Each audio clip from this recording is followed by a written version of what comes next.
All right, so first thing we're gonna wanna do is plug the power cable into the dock. And then from there, make sure your adapter is plugged into your power cable, and then plug it into a power source.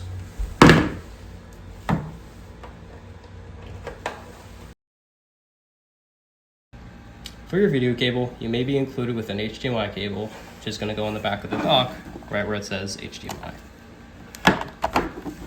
On the monitor, you'll see another sign that says HDMI, and your HDMI will also go there. You may be included with the DisplayPort cable, which will be plugged into the back of the dock right here, where you can see the DisplayPort symbol. On the monitor, you'll see the same thing.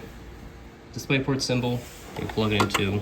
When you're plugging your video cables, make sure the DisplayPort and HDMI are not on top of each other. If you have two, go ahead and plug one next to the other one. Do not plug it into the bottom with the DisplayPort on top.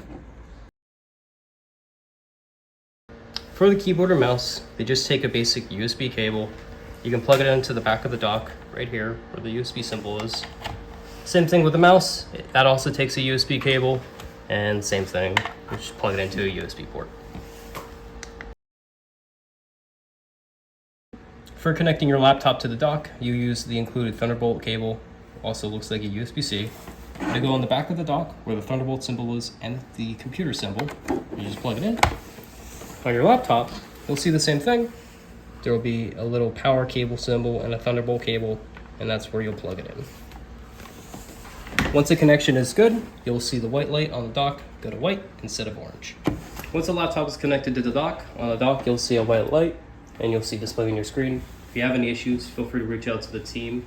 Our phone number is 717-763-6800, or feel free to submit an email.